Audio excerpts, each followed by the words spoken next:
think we're live. I get a notification. Okay, we'll do it this way then. My phone's not liking me today. I turned it on when then rotated it and forgot. Did something in the wrong order. What says it's live now? Yep, it just had it said me sideways. I turned it on. It just had it said me sideways. So, but yep, sorry we missed last week. But we're here continuing preparing for the third Sunday of Easter with the story of the road to Emmaus, which is really important for those of you who have done Altar Guild at St. Olaf. That's the picture right over the table. Oh. Picture over where? The table they have for setting up communion is the road to Emmaus. I don't think anybody else has pictures in there where they prep. Okay, well, let us begin with a word of prayer. O God, your Son makes himself known to all his disciples in the breaking of bread. Open the eyes of our faith that we may see him in his redeeming work, who lives and reigns with you in the Holy Spirit, one God, now and forever. Amen. We're in Luke chapter 24, verses 13 through 35. The colorful story of Jesus' appearance to two disciples on the road to Emmaus answers the question of how Jesus is to be recognized among us. Here he is revealed through the scriptures and in the breaking of bread. Now on that same day, when Jesus had appeared to Mary Magdalene, two disciples were going to the village called Emmaus, about 7 miles from Jerusalem, and talking with each other about all these things that had happened. While they were talking and discussing, Jesus himself came near and went with them. But their eyes were kept from recognizing him. And he said to them, "What are you discussing with each other while you walk along?" They stood still, looking sad. Then one of them, whose name was Cleopas, answered him, "Are you the only stranger in Jerusalem who does not know the things that have taken place in these days?" He asked them, "What things?" And then they replied, "The things about Jesus of Nazareth, who is a prophet, mighty in deed and word by God and all the people, and how our chief priests and leaders handed him over to be condemned to death and crucified him. But we had hoped that he was the one to redeem Israel. Yes, and besides all this, it is now the 3rd day since these things took place. Moreover, some women of our group astounded us. They were at the tomb early this morning, and when they did not find his body there, they came back and told us they had seen a vision of angels who said that he was alive. Some of those who were with us went to the tomb and found it just as the women had said, but they did not see him." Then he said to them, "Oh, how foolish you are, and how slow of heart to believe what all the prophets have declared. Was it not necessary that the Messiah should suffer these things and then enter into his glory?" Then, beginning with Moses and all the prophets, he interpreted to them the things about himself in all the scriptures. As they came near the village to which they were going, he walked ahead as if he were going on. But they urged him strongly, saying, "Stay with us, because it's almost evening, and the day is now nearly over." So we went in to stay with them. And when he was at the table with them, he took bread, blessed it, and broke it, and gave it to them. Then their eyes were opened, and they recognized him, and he vanished from their sight. They said to each other, "Were not our hearts burning within us while he was talking to us on the road, while he was opening the scriptures to us?" That same hour they got up and returned to Jerusalem, and they found the 11 and their companions together. They were saying, "The Lord has risen, and indeed he has appeared to Simon." Then they told what had happened on the road, and how he was made known to them in the breaking of the bread. The gospel of our Lord.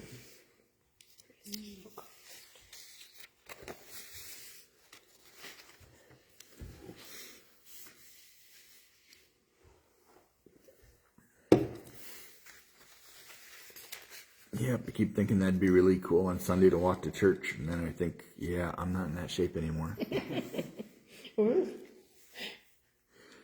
So, okay, well, much has taken place in Jerusalem the week Jesus died and rose from the death. Life no longer made sense to followers of Jesus, and some had already left Jerusalem, talking about the events of the week. Jesus appears to two men who were walking from Jerusalem to a town called Emmaus. As Jesus walks with them, they do not recognize him. These anxious and disturbed men are a contrast to the serene Jesus. Patiently, Jesus listens as they recount the events occurring to Jesus. but they do not recognize the risen Jesus beside them. So describe the possible feelings of the men on the road and what might have prevented them from seeing Jesus at this part of the walk. You know, they're in grief. They're just not aware of the surroundings, I guess, as they just kind of have their thoughts. Brain fog. Brain Yes, fog is a there good it word, is. Patty. I was gonna say on top of that, I don't know how well you'd sleep knowing that they could come and grab you at any time. So the grief, the distress, and then fatigue, and The unknown. yeah, Just, I suppose they were used to seeing Oh, yeah. strangers on the road. I mean, that's how they traveled, and yeah. it wouldn't have been anything out of the ordinary to have some guy walk up and They didn't start have talking to yeah, them. they didn't have satellite radio at the time. So No. if you want to be entertained on the trip, You had to you visit. didn't have kids in the back seat yelling, "Are we there yet?" You visited. Yeah. Okay. Well, Jesus tells these two men they are foolish for not being able to make sense and believe in the risen Christ. He then proceeds to interpret these things, recounting the Old Testament from Moses through the prophets. As Jesus teaches, he connects the events from the past to the current reality. So what would it have been like to walk with Jesus on the road to Emmaus?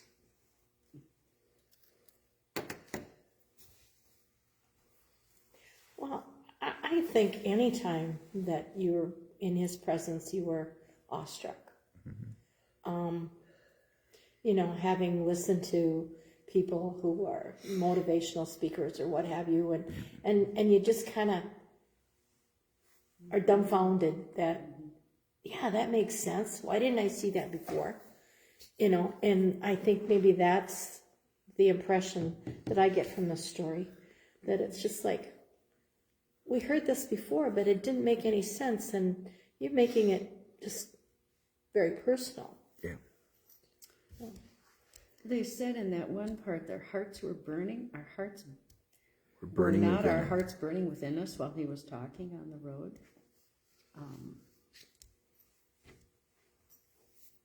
So surprisingly, they didn't. Well, how could they have connected it up? But still, there was some kind of reaction that was out of the ordinary. Yeah. What do you think that means? Our hearts were burning. We had heartache, or Well, I was thinking more similar to are your ears red? Is that what it is? When somebody's talking You're about burning. your ears are burning. Oh, Yeah. yeah. It's right there, but you can't. You're not quite there yet. Yeah, you can't. It's that feeling where you're walking along and Yeah. it's on the Deja tip of your vu. tongue. Yeah, deja vu, but it's not completely. All the puzzle pieces aren't coming together. I think of this as like when you get a chance to listen to a really, great teacher who can just break things down and make you understand in ways that. It's a real gift to be able to do that. Yeah. You know, when something is so big and overwhelming, then all of a sudden you get the pieces put together, and it's like, yeah, I got it now. Yeah. Think about how would you react if it was you that was talking about what had happened and trying to make sense of it.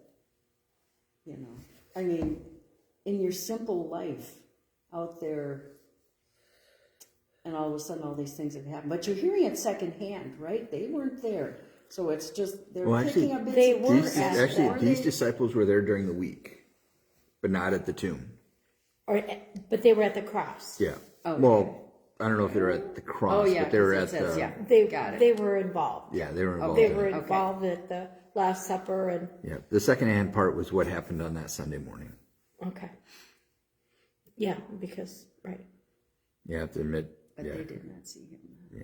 Oh, yeah. I sometimes joke that these first 3 Sundays are like Groundhog's Day. The first Sunday is the women at the tomb. The second Sunday is Jesus appearing, or the same second Sunday of Easter is still Easter Sunday where Jesus appears in the upper room, and now we're still Easter Sunday where he's on the road to Emmaus. We go all the way to Pentecost when we. Everything's in threes. Yeah. Everything's in threes. It's yeah. So if you were on that walk, what questions would you ask Jesus? Oh boy.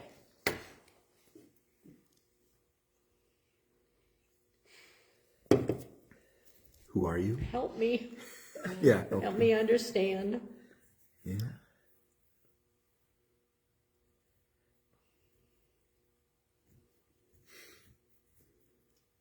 Kind of the same questions we're asking here. you know. Yeah. Then again, in the walk, I think that's the other hard part is you're processing all this stuff. Can your brain really even give questions Yeah. that soon after? Usually we ask questions after they're gone. It's like, oh God, I should have asked Mom that. Yeah. Or Marvin, our walking encyclopedia of all things Walnut Grove. Yeah, yeah.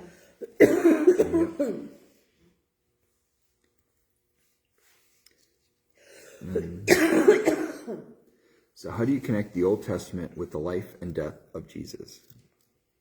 Well, it was foretold so many times by the prophets what would happen.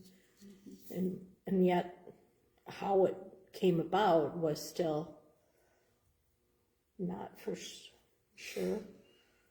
Well, and the idea that they were expecting some warrior to come, you know. Well, that King they- David, yeah. But they was supposed to be from his line, his Yeah. bloodline. Yeah. It's like the prequel to the main event, you know, the preparation and laying the foundation and Giving us history of getting people of God and Yeah, I think that's always the interesting thing about going through the Old Testament, not only seeing how it has similarities to what happened to Jesus, but also how much it has so many similarities to what our lives are like today. You know, we still have brother against brother, and we still have politicians trying to take power from other politicians without worry for what happens, and we still have greed and lust. And, we talked about that just a little bit before too with the kids, that being accountable yeah. and being respectful. Oh, I Yeah. just Yeah, we keep falling away. But I know it always, you know, there are so many things that can point to Jesus in the Old Testament, and you know, we got the story of, I'm brain's going blank. Yeah, Isaac. You know, you can't imagine, you know, the story of Abraham sacrificing Isaac, and here we get, you know, God's son being sacrificed. what a strong faith Oh yeah. to just be prepared to do that. Yeah. But also the fact that, too, pretty much everything that Jesus taught was just further expounding on what was taught in the Old Testament. You know, he didn't create any new laws. He didn't, you know, he's just expounding on. Because I know I was really surprised. I got curious one day in how often you find to love your neighbor as yourself is in the Old Testament. You know, things that should be so simple that we still have a hard time grasping. And especially watching the news today.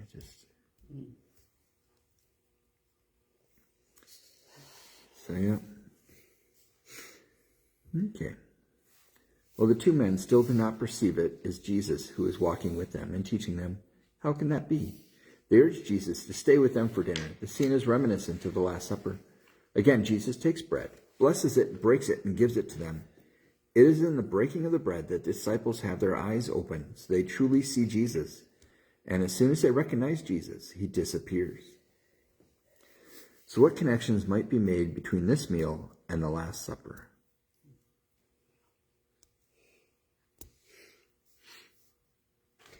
Well, even in that Psalm 116, it talks about the cup.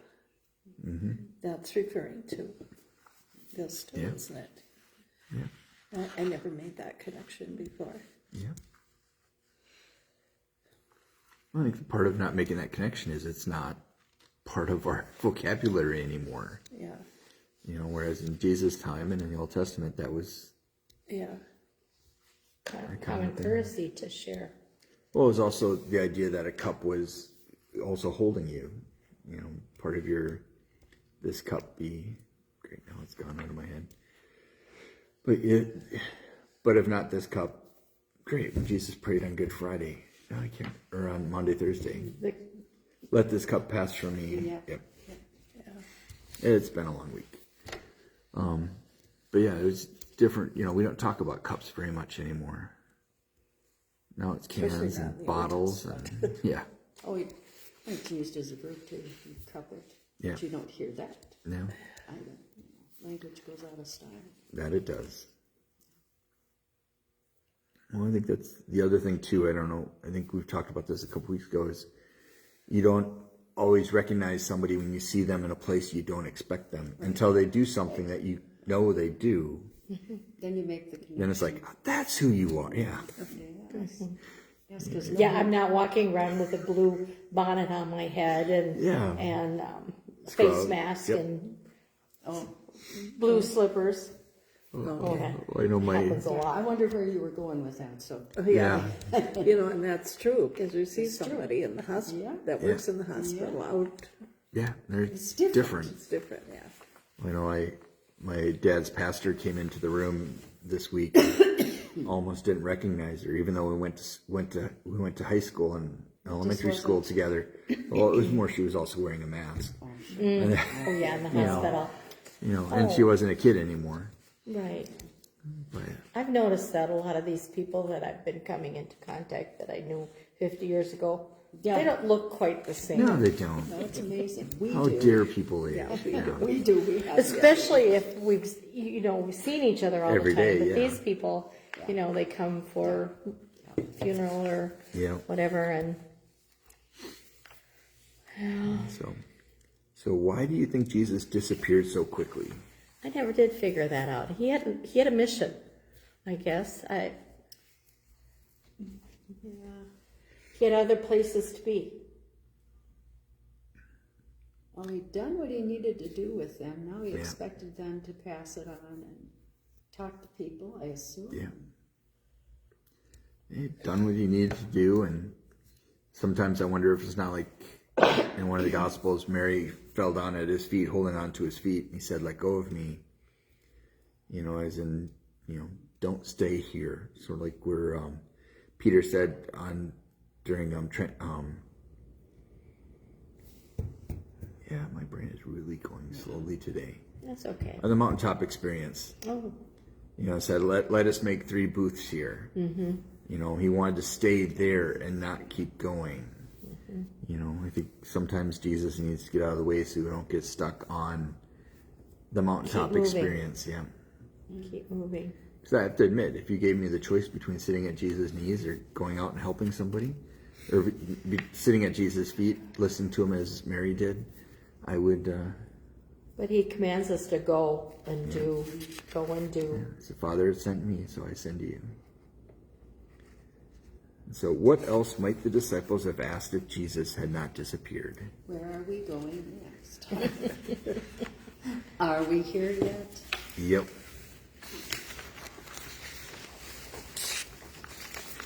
Nobody said, "Are we there yet?" Never heard anybody say, "Are we there You yet?" haven't. Yeah. I think that falls second right behind. We've never done it that way before. You haven't left the driveway and they're already asking. It's really bad when I start asking it as the driver.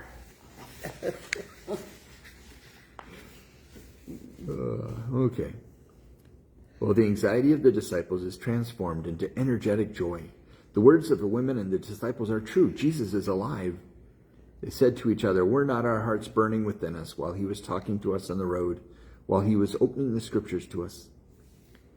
So what would it have been like to have your hearts burn because of the teachings of Jesus? We've already talked about this too. Yeah. It's just big lump in your throat. Hard to take in.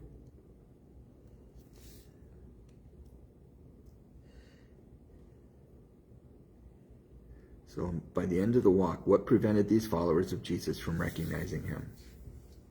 Why did they do that? Didn't we answer that in the Yeah, first I was question? going to say, we did already answer that. I think they want us to. The story read is probably it is an important part Yeah. that we see that their minds were elsewhere, and Well, I think it's also happens. It's also true for us today is, we're called to love our neighbors, and we get so distracted, we get so caught up in what's going on in our lives, we sometimes don't see them.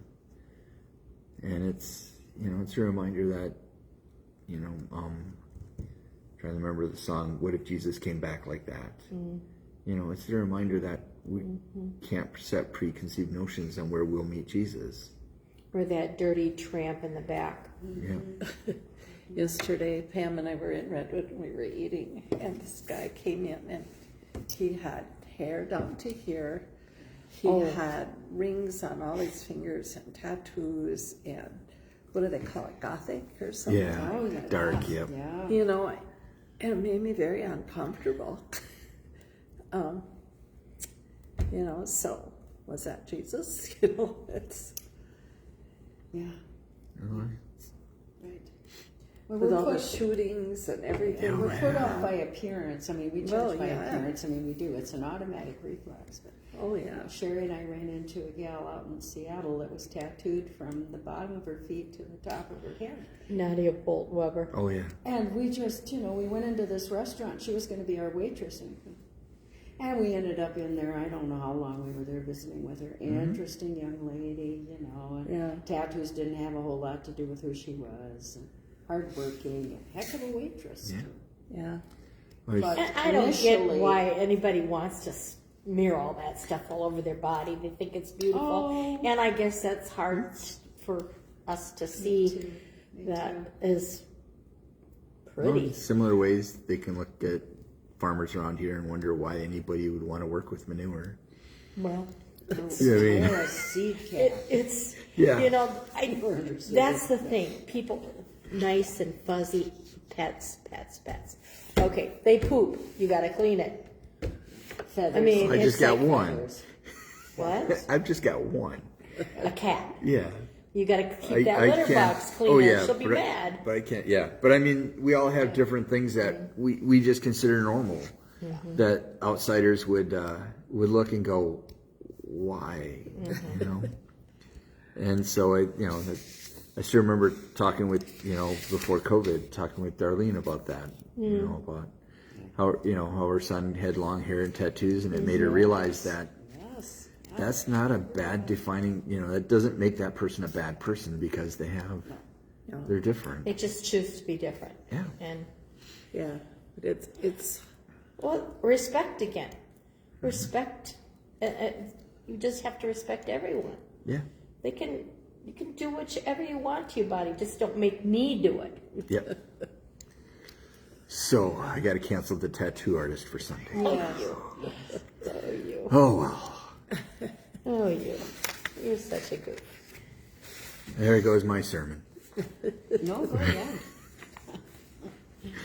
Oh yeah, but yeah, it's great. Now I can't remember what question we're on. Oh, the number 10. Okay. But yeah, it's it's just it's the challenge we have for everyday life. Is how do we recognize the Christ in others?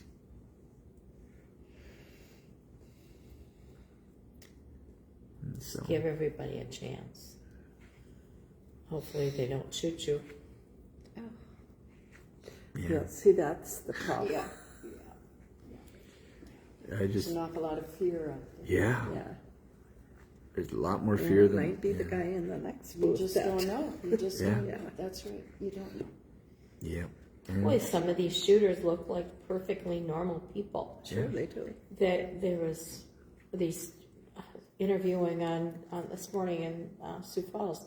These two young men from Iowa that shot their teacher because she gave them bad grades. Oh, I missed that They one. you don't get Sioux Falls, but they look perfectly How like old kids? They look teenagers. It's just And yeah. it's It's just, just, they appear to be yeah. normal kids, but gosh, Yeah. you shoot your teacher because she gives you a bad I grade? think the word normal should be taken out of our language Oh, because it doesn't boy. exist anymore. I don't know, yeah. It doesn't exist anymore. Well, Yeah. it's a struggle. And who nowadays. judges what's normal? Well, I do. I mean, isn't that how we do Okay, it? Whatever's normal to me is, Behavior dictates. yeah, whatever's normal to me dictates what's normal for everybody else. I mean, it's, Yeah, that's true. That's true. That's how we you know, operate. it's just, yeah, there's just so many bad stories this week. Yeah, terrible stories. That 84-year-old man that shot that young man that came to his door. Just because he was black and you scared So him. that's Yeah, scary. and then you got the young woman in New York. They pulled into the wrong driveway, and Oh, yeah, it was just like, really? I you don't know, watch the news. Oh, I think I'm he's sorry. smart, Patty. it's just, I think I'm gonna have to quit. Yeah. it's just amazing The how only quick. thing I want to see is the weather. Yeah, well, Well, that's now I don't know. the I don't know weather if that's a good comes, idea and then you either. have to listen to all this other crap in between, Betty. Yeah, way to pick the one thing that's really bad. Yeah. That's all. Yeah. Well, I get my weather on here. Yeah, Okay, I do too. We're getting the thunderstorms tonight. That'll be exciting. Yep. I may They finally were get rid last of my night. snowdrift. Emily said, "Did you I hear that?" know. I said, "Well, no, I'm sorry. I must have slept Yeah, through it." they Oh, woke yeah. me up. Was listening to the Yeah. twins. That They was woke me up. exciting. Somebody from Curry had picture of storm and Yeah. hail. Yeah. Ooh. Janice, wasn't it? Yeah. Janice, yeah. I don't know. With this how- one? I don't know her either. She posts a lot. Oh. She's from Our Saviors Yeah. They had hail? Yes. in Curry. Well, at She least had taken pictures of it. these crops aren't up yet. Well, yeah, but they Right. knock off the buds on the trees. Yeah. Trees, what trees? They can hurt your siding. And, My rabbits Oh, and yeah. deer took about everything I had. Yeah, I saw that. It's terrible. But yeah. Okay. Well, go on to the next one. Within the hour, they began walking the return trip of over 7 miles to Emmaus to Jerusalem. They could not wait to join others in the Easter proclamation. The Lord is risen indeed. So how would this proclamation have been received by the others? By the others meaning? Disciples, Oh, okay. I am assuming. Yeah. well, it says they could not wait to join the others Yeah. in the Easter Yeah. proclamation. So I'm sure the others were saying that too. Well, they were already, yeah. That would be a celebration that they all this has come to pass. I keyed in on the 7 miles they walked. Can you imagine walking But if that's those all you distances? did, Of course, but I'm just saying, my. is, Yeah. not as hard for me to imagine. I watch my sister. Oh, This weekend, she went to Disney to do a 5K, 10K, and a 10 mile well, for fun. yeah. Yeah, well, I have a sister too. She just loves to do that, Brenda. But I think it's the difference. I remember when I was a kid, I was telling Sophia back this week as we were driving back and forth, is when I had to go swimming, that's about how far I had to go swimming. And so we just, it was on a bike, so it was a little bit easier, but you just hop and go, and when you're in shape, you don't think about it. Well, Marge's daughter Meredith, she Yeah. does all the marathons. Carla She and Simmons, Rachel. too. You figure Yeah. just a regular walk, And Mardella. 7 miles would be about 2 hours. And they did. So it's not. Yeah. If you're, if it's something you did on a regular basis, that's, about the same as driving here to Mankato or Sioux Falls.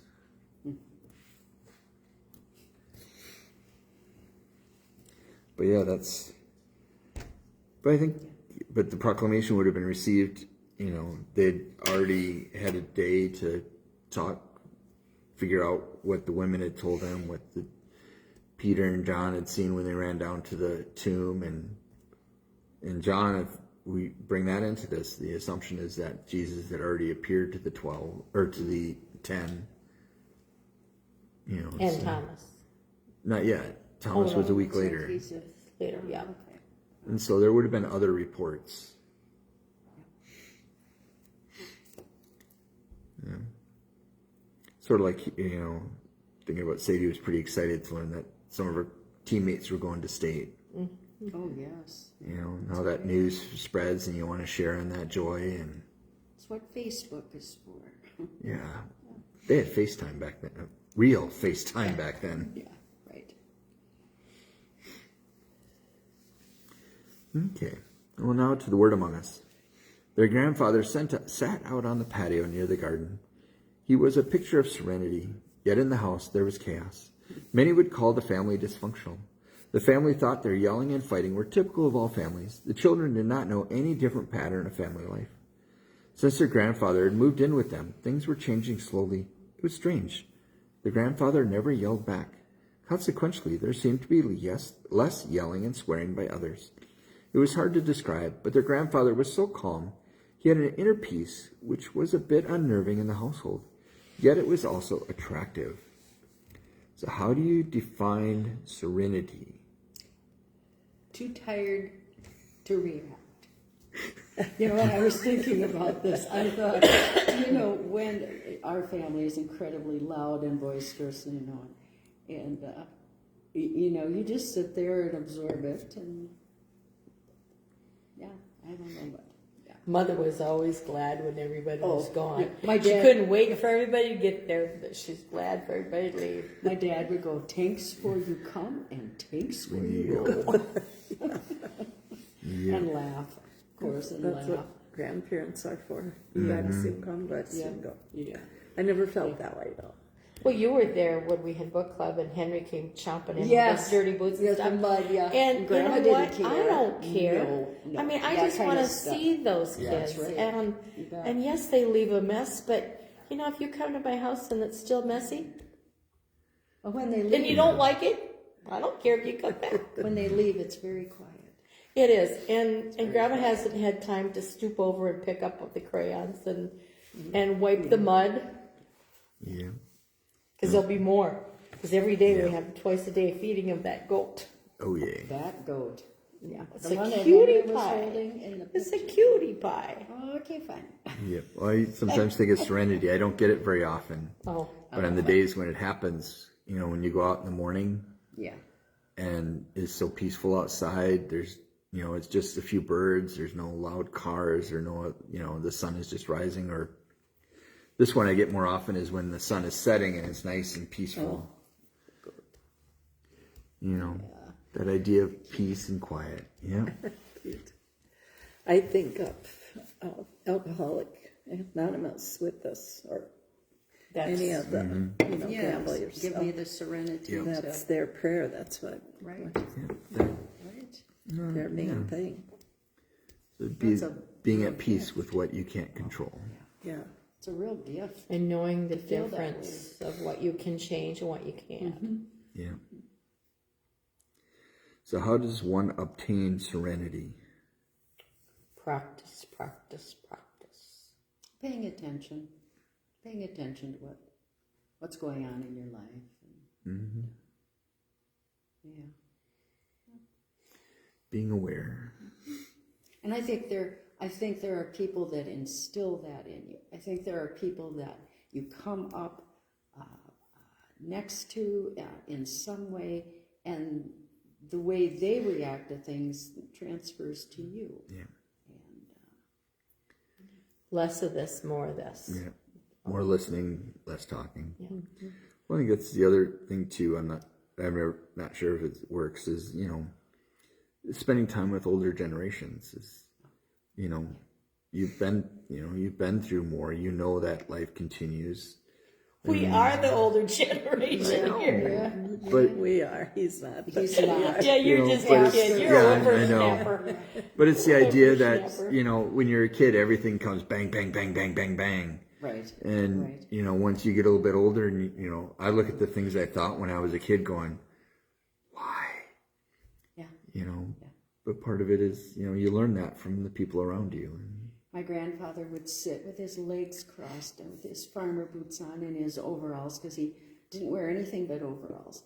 And he would sit there with his coffee, and like a good Dane, he would sip his coffee and then take a spoonful of sugar. And I think that's how he drank his coffee. He was a sweet man. Wow, I But he might be was able to do calm. that. He was calm, and he was, and I could, you know, see him sitting there. And Grandpa Henry was that way too. So. So if oh, go ahead. My grandfather, I can never remember him really talking to me. But my aunt tells me that I was his favorite because it was quiet. Oh, So the other kids are running around going crazy, and I'm You're sitting there being quiet, scared. Betty. Yeah. Oh, cute. Yeah. So if by chance someone develops the characteristic of serenity, how does one keep such a perspective?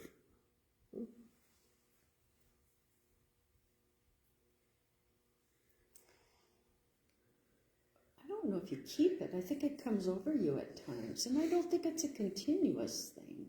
I don't think people are. Well, I think That's a of strange some, question. it's not, it's very rare to find somebody who's serene all the time. I think of, we have, so rare examples, people who say they weren't serene, but seemed like from the outside world is like Mother Teresa, Oh, yeah. or we have, Pope Francis. I mean, just able to keep a calm, even keel. They seem like, they're at peace with life.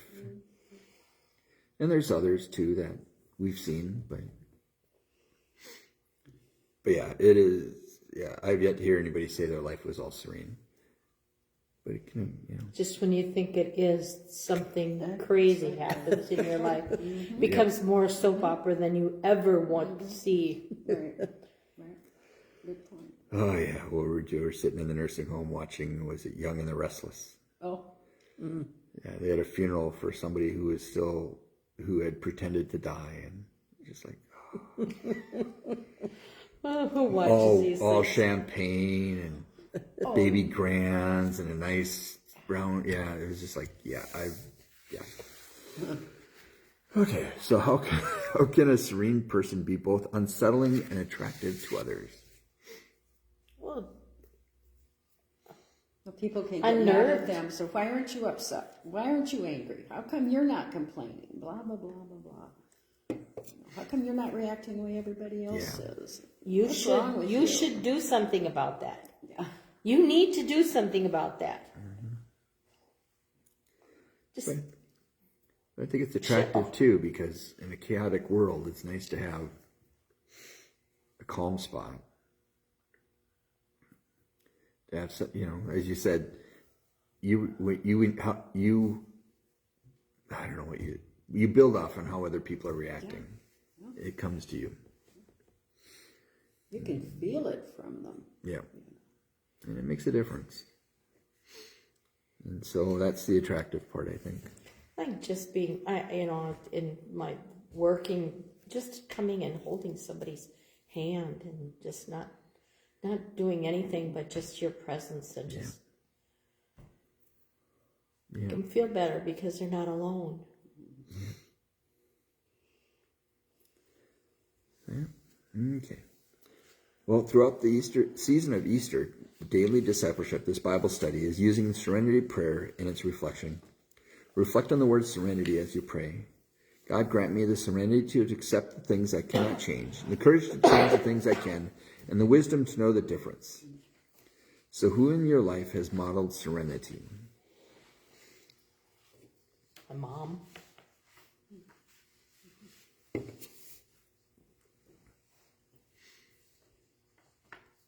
My grandma.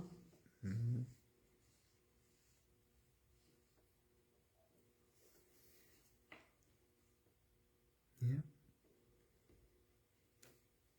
I've worked with people that never get flustered, never lost their temper, just move through it, and I always admired that. Yeah. Didn't let things get to them. That's hard. yeah. I know one pastor, we had somebody just lit into him. And it was nasty. He didn't react or anything. And I said, how can you take that? And his answer was, we don't know what's going on in their life. Yeah. Yeah, it's a very good point. And that stuck with me. Yes, that's right. We don't. And my other thought is, what's the benefit of getting angry? or, beyond that. Yeah, but it's hard when you're being Yeah, attacked. it is. Yeah. Initial reaction is to fight back, but Yeah. And then describe a time in your life when you felt the gift of serenity.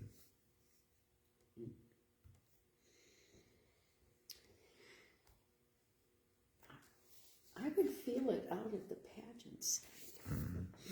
Especially those nights when the weather was perfect and there was just, you go out there early. We're always out there early. And there was something about it. It was just kind of a calm before the storm, I think, is a good way of putting it. It just kind of put you, that old artificial creek down there. And, yeah. Well, I think you're right too about the places of just stillness and nature. We took a trip with Mom and the sisters to Smoky Mountains, and we went up to this Laurel Falls. It was quite a hike. We all made it, and the beauty of it was just overwhelming. I mean, just to be in the presence of nature. I think that is probably a way to just describe serenity, is just that, just beauty of nature that you just take in. Yeah. And sometimes looking into the eyes of a baby. I think of Melissa when she was baptized. I held her, and I was a godmother, and she gave me such a look of just pure angel. It just. Mm-hmm.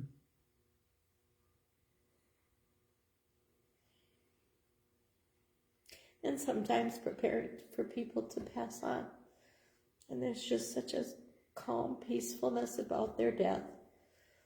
The way we watched Mom slip away. And she was so ready for it. But death isn't always that peaceful. No. I pray that. Yeah. Well, I hope so.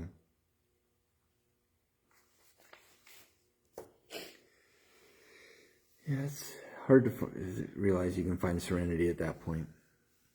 That's the long goodbye. Mm-hmm. Yeah. Yeah. I think Steve tried to teach me about serenity because he didn't ever say anything that he didn't think about. And I think Marv was probably like that too. Oh, yes. So he didn't have to just feel bad about what he said, It was always thought through. And that's serenity, isn't it? Yeah, it's a version of it.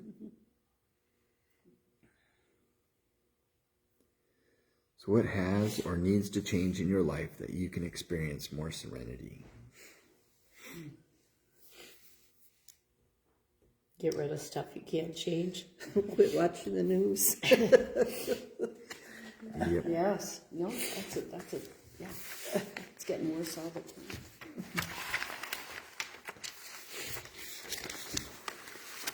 Okay. So as Jesus walked with the disciples on the road to Emmaus, he might have been described as serene. His calmness was certainly a contrast from the anxious and distraught disciples. They had witnessed events which turned their world upside down. Jesus attempted to help them make sense by returning to the scriptures. He did not hash over the injustice of the crucifixion, nor did he spend time describing the pain of the experience. Jesus helped connect the teaching of the old with the reality of the resurrection. The disciples seemed to have understood, but not fully, because they could not grasp who was teaching them. There was a significant missing piece to the puzzle. For whatever reasons, they could not see Jesus. Once Jesus was revealed to them in the breaking of the bread, that then things began to make sense. They had an aha moment. At that point, those disciples could not contain or limit their excitement. They were willing to walk over 7 miles to Emmaus to Jerusalem to tell the good news about Jesus Christ. So what might prevent us from seeing or hearing Jesus?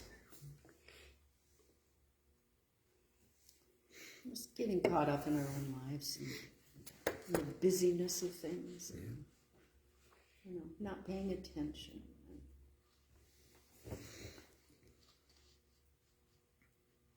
That's right. Thank you. You know, I got watching the news this morning, though. I know I got to stop at some point. And watching the interview and how the person they were interviewing kept going off on there are those bad people and us good people. And I think that's the other thing is when we start defining others as other than ourselves, not worthy of our time, not worthy of our respect or love, not worthy of God. You know, when we start putting ourselves above that, every others, that we let that fear take over. But some of it's earned. Oh yeah, Some of that there's scary fear things is out there. bullshit. I mean, And it's just, I think that's the hard part. You know, is how do we live our lives so that we have the fear to be wise as serpents, but still the love to be as lambs going out there. That's the struggle. Is you don't want to be hurt, but it's still there. So what are we willing to do in order to tell someone about Jesus Christ?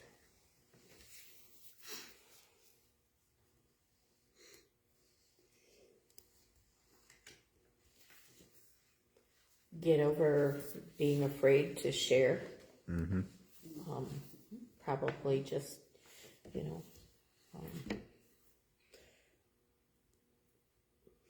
doing what we can when we run into people to show that we are able to see them for some good instead of because of their tattoos or long hair or whatever, you know. I was doing some business the other day with a lady, and I have done business with her before. She's very helpful, and I happened to look, and she was wearing a cross, and I thought, you know, well, that confirms that this is a good person I've been dealing with. I mean, I knew it, but when I saw her wearing the cross, it confirmed it. It was like, I don't know if that has anything to do with what we're talking about, but her being a Christian, Well, you saw that that. sealed she's- that. Yeah. That sealed that. I mean, I already thought it, but Well, it's the, I'm right. you know, the idea of testifying using both word and deed. You know, Yeah. it doesn't have to be out there yelling Jesus, Jesus, Jesus. It's just in how you deal with others. I know that's one of the things that need to push a little bit more is Martin Luther's idea of vocation is, you know, when we do what we do for work and as family, you realize it's not, you know, as a teacher, it's not the school system or the students you're serving, it's God you're serving. And so then you reflect on how you want to be the best teacher you can be because that's who you're called to be. It's not, you don't have to worry about, you know, whether the students are bad one day or good the other day. It's, you know, or a nurse too, or even a secretary. Well, because you deal with people on a daily basis, and sometimes it's not easy. Yeah. And you have to bite your tongue. Yes. Yeah. Have to let them say their grievances Yes, that's and, right. That's right. Same thing. So and not, And not react. not react. Yeah. and I know Because I'm the person in the front desk. Well, and it's maybe the worst day they've ever had. Maybe. yeah, that was one thing I enjoyed was working customer service. Oh, tough. Yeah. 90% of the people, if you're calm, they calm down. It's that 10% that really make it hard. I've had the people that you get even angrier because they can't get your goat. Yes, that's the 10%. And it's just like, really? How stupid are you? was so frustrating was I had somebody compromise my credit card, and trying to get somebody to talk to. That is the frustrating part when Yeah. you get to Yep. deal And with. those people that all you finally computerized. get to that can help you. Mm-hmm. What a blessing. I got Yeah. that the other day. Yeah. Yeah. But that's so, that automated system just. You can't talk to a real person. No, I mean, you no. just go from one automated voice Yeah. to another. Trying to cancel his phone with for Fred. Yeah. It's like, Yeah. he's dead. I don't want the phone. No, I think about, I still get a hard time from people because I have to walk in and order or do my deposits at the bank, or if we stop at a restaurant, I have to go inside and order because it just feels weird not seeing a person as you're doing your transactions. Yeah, it's getting more and more that way. More automated. I'm getting to become one of the best cashiers I know, though. So, okay. Well, thank you for joining us. This Sunday we have early service at St. Olaf and Trinity Lutheran Churches at 8:30, and late service at 10:30 at Our Savior's and at English Lutheran. And so we invite you to join us. We have the Sunday school kids will be singing here at English on Sunday morning, and we'll have the baptism at St. Olaf. So it'll be an exciting week. And Dover's going to cap it off with a council meeting. So very exciting weekend. But I invite you to join us. Well, let us pray. God, grant me the serenity to face the challenges and opportunities of today. Amen. So the last word is pray each day the serenity prayer. God, grant me the serenity to accept things I cannot change, and the courage to change the things I can, and the wisdom to know the difference. God be with you.